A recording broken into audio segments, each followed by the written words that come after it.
నమస్తే అండి.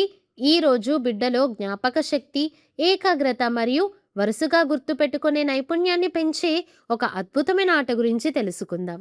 అదే వరుసలో గుర్తుపెట్టుకోవడం అనే సరదా అభ్యాసం. దీనికోసం ఇంట్లో ఉండే కొన్ని చిన్న వస్తువులు, అలాగే ఒక గుడ్డ ఉంటే చాలు. ముందుగా బిడ్డ ముందు 4 లేదా 5 చిన్న వస్తువులను ఒక వరుసలో పెట్టండి.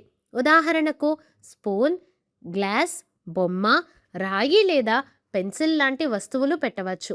ఇప్పుడు బిడ్డకు వాటిని బాగా చూడమని చెప్పండి. కొద్దిసేపటి తర్వాత ఆ వస్తువుల మీద గుడ్డ కప్పేయండి.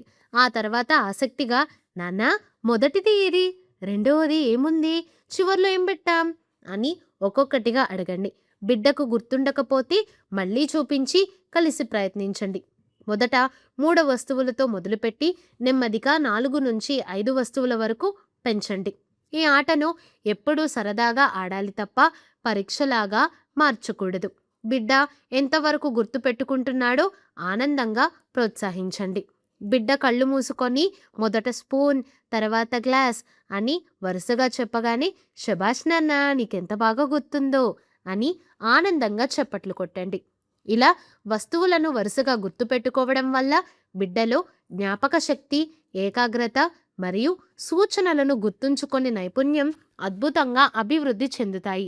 ఇవే భవిష్యత్తులో కథలు వినటం, పాఠాలు గుర్తుకు పెట్టుకోవడం మరియు టీచర్లు చెప్పే సూచనలను అనుకరించడంకి బలమైన పునాదిగా మారుతాయి.